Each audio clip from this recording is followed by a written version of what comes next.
My vacation is over. My state count is now 42. It was 39 before the trip. We added number 40, Kansas, number 41, Oklahoma, and number 42, Texas. The trip was a long one. We started up in Omaha, sightseeing in Omaha, stayed in a hotel in Coeur d'Alene Lake, Iowa, and then we drove down through southwest Iowa, northwest Missouri, and stayed in a hotel in Olathe, Kansas. Sightseeing in Kansas City and then in Kansas before we spent another night in Wichita, then Oklahoma City, and then in the DFW area for the final 3 days of our trip. But now this begs the question, what states is it going to be really difficult for me to get at the end of my state conquest? And the reality is, some of these states are going to be almost impossible for me to get to. Alaska and Hawaii, you basically need to do via flight. But at least in those cases, you can usually get a direct flight from New York, at least to Alaska. Hawaii might be tougher. Hawaii genuinely might be tougher. But those aren't in the continental United States. It makes sense why they're tough. Hawaii, you absolutely need to fly to. And Alaska, you technically don't need to fly to, but it's over a day-long drive, even from Seattle, as you gotta go up British Columbia 99, and then the entire length of the remaining part of 97. British Columbia 97, for what it's worth, is over 2,000 kilometers or 1,200 miles. The Alaska Highway begins at Dawson Creek, which still runs hundreds of miles through northern British Columbia. And keep in mind, that's in the northern part of British Columbia. Albeit part of why this track so long is because 97 kind of meanders in a bit of a weird way. And it does wind up getting very close to Alberta, only about a half-hour drive west of the border. And there is a connector from Dawson Creek into Alberta for the Alaska Highway. In addition, British Columbia 99, which I mentioned before, is a 400-kilometer, 250-mile road of itself. I was actually on part of British Columbia 99. It's what I-5 is once you cross into Canada, which I was also on. But British Columbia 99 is still not this joke highway you can just ride off. BC 99 is still a serious highway, and then you still have a long chunk of BC 97 to go. I think BC 97 might be longer than the entirety of US 97 in the US, and that I was not on. I was also on BC 97. But still, my point is, driving to Alaska is almost impossible. Because once you do that, you still have hundreds of miles in Yukon to go to, and that's just to get to the Alaska border. Not to mention, it's quite a bit after that. Ironically, a drive to Fairbanks is actually not as long as a drive to Anchorage, both because Fairbanks is slightly further east, but also because Anchorage, you have to go all the way north just to go all the way back south again, as the roads in Alaska are quite poor.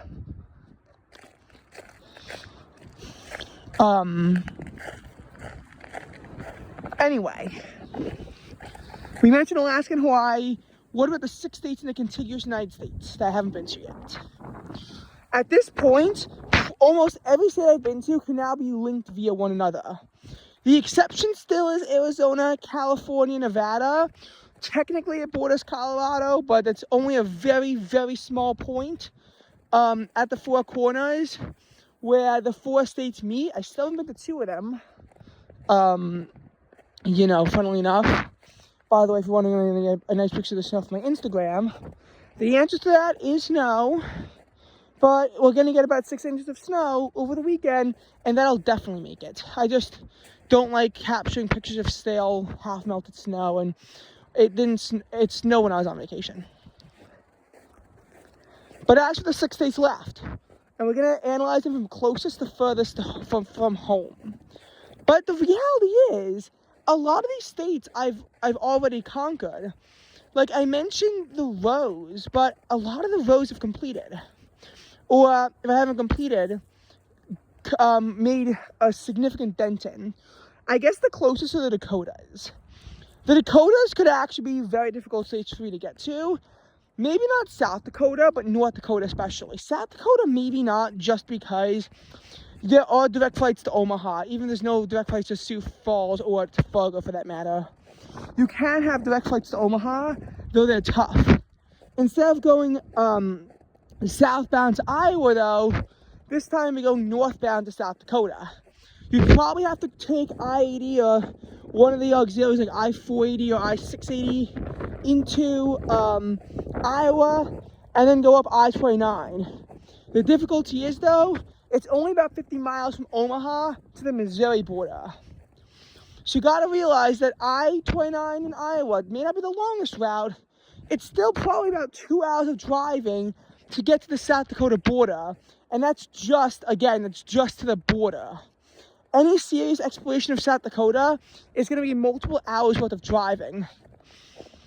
And South Dakota still spans for hundreds of miles, so North Dakota via Omaha is not really practical. That would definitely be multiple hours of driving.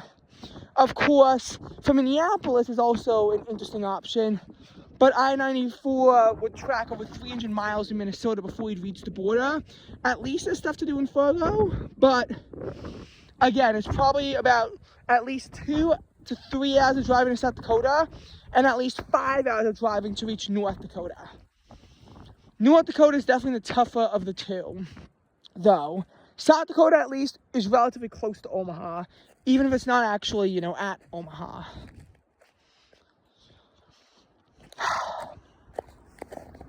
All right, the next one up on this list is, I guess, in order of closeness, is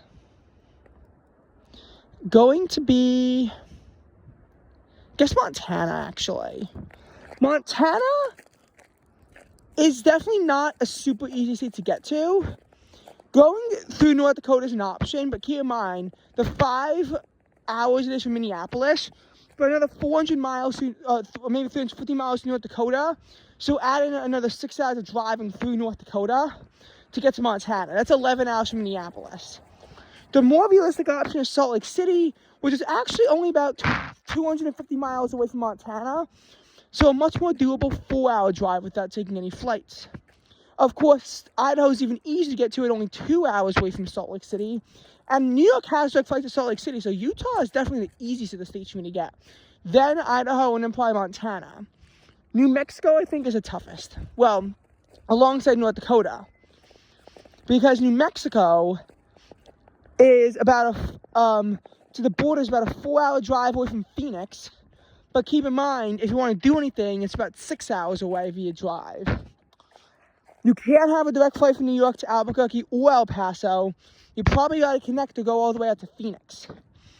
Now, the one thing I will say about New Mexico is that it's also tougher than the other states from like a motivational standpoint. When you, like the Dakotas, it's not that hard to get to South Dakota. Again, it's Omaha and a 2-hour drive. Reaching North Dakota is definitely doable from a motivation standpoint, and you knock out 2 states. Utah, Idaho, Montana. Again, definitely not impossible, and you knock out 3 states in one blow. New Mexico would probably have to be by itself, unless a trip to the Four Corners is made, in which case, yes, that would be different. I will say for my dad, it might be a little bit easier from his perspective, because instead of him not having been to Utah, it's him not having been to Minnesota. Minnesota might be a little bit easier to get.